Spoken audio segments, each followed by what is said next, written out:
हाय friends, मैं हूं Manav. Welcome to movie शूवी। करते हैं आपस में पॉजिटिव सा नमस्कार। देखो, फ्राइडे और जो थर्सडे वाला टाइम होता है ना, बहुत सारे ऐसे शोज और मूवीज होते हैं जिसके प्रीमियर आ चुके होते हैं। अब धीरे धीरे करके वीडियो सारे लेके आ जाएंगे जो जो भी चीज़ें देखी हैं। और कुछ कुछ चीज़ें हैं जो थिएटर के अंदर भी रिलीज होंगी, तो सारी चीज़ों के बारे में हम थोड़ा थोड़ा डिस्कशन करेंगे। आज एक जो नई रिलीज हुई थी वो थी बैलरीना। उसका आपको रिव्यू चाहिए तो फिर वो मूवी शूवी इंटरनेशनल चैनल के ऊपर आपको जाना पड़ेगा। देखो, इजी हो जाता है लोगों के लिए भी कि सारा इंडियन कंटेंट एक चैनल के ऊपर आ गया मूवी शूवी के ऊपर, और मूवी शूवी इंटरनेशनल के ऊपर सारा का सारा इंटरनेशनल कंटेंट आ गया, चाहे किसी भी ओटीटी का हो, कोई भी थिएटर हो, हॉलीवुड की सारी चीज़ें वहाँ आ जाएंगी। प्लस अभी धीरे धीरे मैं शिफ्ट करने वाला हूँ मूवी शूवी का जो र्यूमर मिला है उसका इंटरनेशनल वर्जन। ठीक है, तो वहां पर जेम्स कैमरन क्या कर रहा है या फिर जेम्स गन क्या कर रहा है, गंद मचा रहा है, वो सारी चीजें वहां पर कवर करेंगे। तो एंटरटेनिंग हो जाएगा मामला। तो उसको सब्सक्राइब करो पहले तो जाके। और जिसको भी पॉडकास्ट के अंदर पार्टिसिपेट करना है उसकी बड़ी अच्छी रिक्वेस्ट आ रही है मेरे पास। ऑलरेडी 4-5 पॉडकास्ट जो है वो लाइन अप हो गए। आप भी अपना जो स्लॉट है फटाफट से बुक कर लो। और हर रोज कोई ना कोई एक कॉन्वर्सेशन इंटरेस्टिंग सी करेंगे। अगर आपको कोई कोरियन शोज अच्छे लगते हैं, दुनिया को बताना चाहते हो, या फिर आप खुद एक फिल्म मेकर हो, आप डिस्कशंस करना चाहते हो, जिस भी मायने में आपको लगता है आप कंट्रीब्यूट कर सकते हो, वो करेंगे। एक फीडबैक जरूर आया था कि पॉडकास्ट हमारे 1.5-2 घंटे के हो जाते हैं, क्योंकि हम चाय पे चर्चा ही चलती रहती है, हमारी गुफ्तगू होती रहती है। उसको थोड़ा टाइटर बनाएंगे, कोशिश करेंगे कि 45 मिनट्स से ज़्यादा क्रॉस ना करे, तो टाइटर वर्जन बनाएंगे। तो जिनको भी करना है फटाफट से इंस्टाग्राम पे जाओ, लिंक आपको नीचे मिल जाएगा, और हाय हेलो लिखो, फिर उसके बाद मैं आपको सारे लिंक्स वगैरह भेज दूंगा कैसे और कहाँ क्या करना है। देखो, ठग लाइफ के बारे में बात करेंगे और हाउसफुल 5 के बारे में बात करेंगे। इसका जो कलेक्शन है हाउसफुल 5 का गिर रहा है लगातार। यूजुअली मंडे के बाद थोड़ा स्टेबल होता है, लेकिन ये गिरावट नजर आ रही है। तो इसका मतलब क्या, ये वॉश आउट हो गई है या कोई वेदर का भी प्ले है इसके अंदर? क्योंकि वेदर काफी खराब हुआ है इस टाइम पे, लोग अपने कमरे से बाहर नहीं जाना चाहते, तो फिर फिल्म हॉल में जाना भी एक थोड़ी सी डिफिकल्टी है। क्या वो एक कारण हो सकता है? क्योंकि नॉर्थ बेल्ट में खतरनाक सी हीट वेव है। तो क्या सैटरडे संडे के अंदर आप एक्सपेक्ट कर सकते हो डबल डिजिट के नंबर? और क्या ये सिकंदर का कलेक्शन क्रॉस कर लेगा? और सिकंदर और हाउसफुल 5 दोनों ही जो मूवीज हैं वो नाडियावाला की हैं। तो सिकंदर तो ज्यादा कमाई नहीं करी, वो बॉक्स ऑफिस एक फेलियर कह सकते हैं। क्या हाउसफुल 5 भी उस जोन के अंदर जाएगी? इसके लिए 250 करोड़ रुपए बहुत मायने रखते हैं। क्या वो होगा कि नहीं होगा, उसके बारे में बात करते हैं। ठीक है, नेगेटिविटी करने वाले जो लोग हैं उनसे थोड़ा सा दूर रहिए। बहुत से लोग वर्ल्ड वाइड को बोल देते हैं कि भाई इतना कर लिया तो हो गया, वो भी ठीक बात नहीं है, क्योंकि गवर्नमेंट तो इनके पापा की है नहीं, उनको टैक्स तो देना पड़ेगा, सबको टैक्स देना पड़ता है। तो पिक्चरों के अंदर भी टैक्स के बाद जो इनकम होती है वही कंसिडर करी जाती है। थग लाइफ के बारे में बात करते हैं पहले। डे 8 है और आज 75 लाख रुपए का बिजनेस ये करेगी, 1 करोड़ से भी नीचे आ गई है। तो कल से मैं इसको कवर करने नहीं वाला हूँ, इसका कुछ हो नहीं सकता। 44.75 है, धीरे धीरे करके मैक्सिमम 46-47 करोड़ रुपीज पे आके अपना ये समापन कर लेगी। और वर्ल्ड वाइड जो टोटल है इसका वो 88.5 करोड़ रुपीज के आसपास है। 100 करोड़ होता हुआ नजर नहीं आ रहा है। ठीक है, ये जल्दी ही अब नेटफ्लिक्स पे रिलीज हो जाएगी। उन्होंने खूब प्रेशर बना के रखा हुआ है। तो जितनी भी कह सकते हैं, कई बार आदमी बहुत बुलंदियों पे जाता है तो अकड़ आ जाती है। तो कमल हसन की पूरी अकड़ सुप्रीम कोर्ट ने भी उतार दी और यहाँ पर पब्लिक ने भी उतार दी। तो let's see how it shapes up now. हो सकता है कुछ एप्रिसिएशन नेटफ्लिक्स पे मिल जाए। वैसे तो जब लोगों को लार्जली पसंद नहीं आई थिएटर के अंदर पैसे देके, तो बिना पैसे दिए भी नहीं आएगी पसंद। हाउसफुल 5 के बारे में बात करते हैं, जहां पर मैंने आपको बताया था कि 250 करोड़ रुपए काफी ज्यादा इंपॉर्टेंट मायने रखते हैं इसके लिए, ताकि वो प्रॉफिट बुक कर पाए। हालांकि 210 के ऊपर, और ये मैं नेट कलेक्शन की बात कर रहा हूँ, ये वर्ल्ड वाइड कलेक्शन की बात नहीं कर रहा हूँ, उस पर ये सेफ हो जाती है। इसके अंदर इसको कोई भी नुकसान वाली चीजें नहीं होती हैं। ठीक है, तो अब हाउसफुल 5 के, और अगर बिजनेस एनालिसिस चाहिए तो वीडियो लाइव है चैनल के ऊपर, देख लेना जाके। ठीक है, तो कल इसने 7% की ऑक्यूपेंसी थी, फिर 15 हुआ। अब जैसे हीट वेव इतनी ज्यादा चल रही है, रात का जो है वो ज्यादा बढ़ना चाहिए था, वो 18% पे रुक गया, और आज वो एक फर्दर ड्रॉप हुआ है। 6.5 पे ओपन हुआ ऑक्यूपेंसी, और गिरते गिरते 16% के आसपास रहा। कल 18% था नाइट शोज का।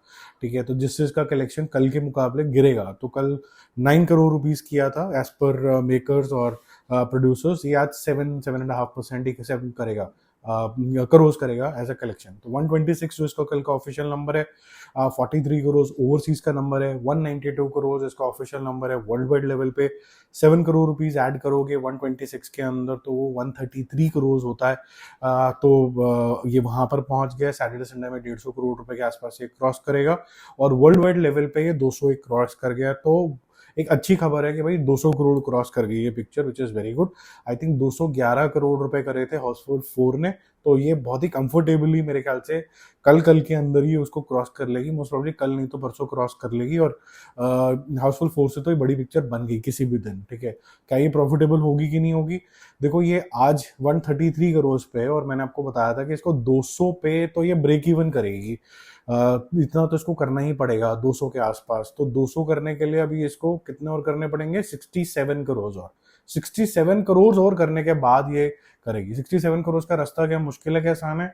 देखते हैं। देखो अब अगर आप ये देखो कि बैलरीना टाइप की एक मूवी आई है और हाउसफुल 5 के पास और कोई कंपटीशन है नहीं, ठग लाइफ उड़ चुकी है, तो अगर किसी को थिएटर जाना है तो हाउसफुल 5 ही देखने जाएगा और कोई ऑप्शन है नहीं फिलहाल के लिए।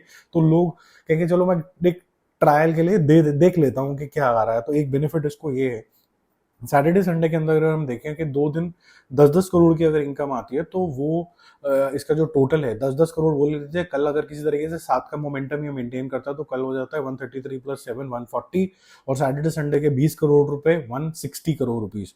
160 करोड़ मतलब इसका सेकेंड वीकेंड अब खत्म हो गया, और मंडे ऑनवर्ड इसकी भारी गिरावट आएगी, 2-3 करोड़ रुपए के ऊपर गिर जाएगी, ठीक है। और अगर उसके अगर किसी तरीके से उसके बाद, क्योंकि अभी इसका 10 दिन 11 दिन ही होंगे, और अगर उसके बाद ये 2 हफ्ते सस्टेन कर लेती है 1-1.5-2 करोड़ रुपए की एवरेज के हिसाब से भी अगर हम मान के चले, तो ये लगभग 30 करोड़ रुपए से 40 करोड़ रुपए और ऐड कर सकती है। तो 40 मान के चल लेते हैं, विच मीन 200 करोड़। तो ये टच एंड गो वाला सिस्टम होगा कि अगर 200 करोड़ ये नेट करती है तो ये लगभग 300 करोड़ रुपए वर्ल्ड वाइड कर जाएगी, which will be a good achievement for Houseful 5. But having said that, it'll just break even. It will not be a loss-making proposition for anybody. I've explained this many a times. If you want to check it again, go back to my channel. You will find a business analysis report. वो आपको पूरा clear तरीके से step by step समझा देगी।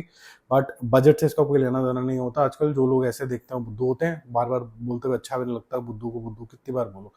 240 crore rupees जो है इसका लागत है कंप्लीट बेसिस पे। 200 करोड़ ये करेगी तो डिस्ट्रीब्यूटर एग्जीबिटर्स को नुकसान नहीं होगा, और वो करने के लिए अभी मंजिल दूर है, लेकिन क्वाइट पॉसिबल है। जैसे मैंने आपको कैलकुलेशन बताया, अनलेस एंड अनटिल ये मंडे को, जैसे मैं 1.5-2 करोड़ रुपए मान के चल रहा हूँ, वो इससे भी ज्यादा गिर जाती है। अब इतनी ज्यादा नहीं गिरेगी। जो पिक्चर आज की डेट में 7 करोड़ है, वो अचानक से मंडे को 1 करोड़ 1.5 करोड़ रुपए नहीं आ जाएगी। तो मैंने भी थोड़ा टाइट लिया है। इसका पोटेंशियल जो है वो 225-230 करोड़ रुपए नेट इंडिया कलेक्शन में जाता हुआ नजर आ रहा है। उस हिसाब से 20-30 करोड़ रुपए का प्रॉफिट ही होगा। तो लॉस मेकिंग तो ये किसी भी एंगल से नहीं है। बट एक वार्निंग जरूर है प्रोड्यूसर्स के लिए कि थोड़ा बेटर बनाने की कोशिश करो, क्योंकि काफी सारे लोगों के इसके साथ सेंटिमेंट्स जुड़े हुए हैं। एक अच्छी फ्रेंचाइज है ये, और भी किरदार ऐड करने करो, नो प्रॉब्लम। और थोड़ा सा ये जो एडल्ट वाला जो फैक्टर आपने ऐड किया है इस बारी, वो शायद लोगों के साथ ज्यादा क्लिक नहीं किया। वो इसको क्लीन तरीके की पिक्चर देखना चाहते हैं। तो नेक्स्ट जब 6 आए तो इसके अंदर से वो जो थोड़े एडल्ट कॉन्वर्सेशन है उसको हटाना पड़ेगा। अब बात करते हैं from the world of John Wick, Ballerina. अब ये देखो, एना डी मैनोस का तो बहुत ही बढ़िया तरीके का परफॉर्मेंस रहा है यहाँ पर, और जॉन विक भी जितनी टाइम स्क्रीन के ऊपर आता है आपकी पलकें नहीं हटती हैं। वैसे भी आपको लगा था कि जॉन विक का थैंक यू हो गया, तो एक बार दोबारा देखने को मिल गया तो जबरदस्त काम हो जाता है। ये अच्छी पिक्चर बनी है और इसका पोटेंशियल भी काफी अच्छा है। मैं हैरान हूँ उसका देख के कि इसकी कलेक्शन कुछ ज्यादा इंप्रेसिव नहीं है। ये मुश्किल से 1 करोड़ रुपए का बिजनेस करेगी।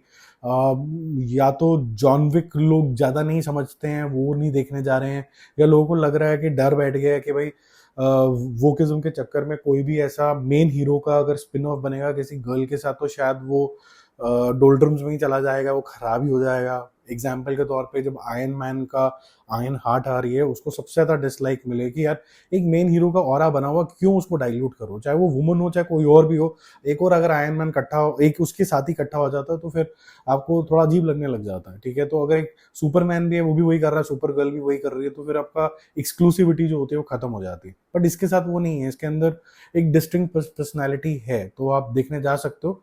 हालांकि कलेक्शन इतनी सॉलिड नहीं है, बट आज वर्ड ऑफ माउथ काफी सॉलिड है, तो होपफुली ये कल पिक करेगा। बाकी हम जल्दी मिलते हैं रिव्यूज और अपडेट्स के साथ। Stay connected, bye bye.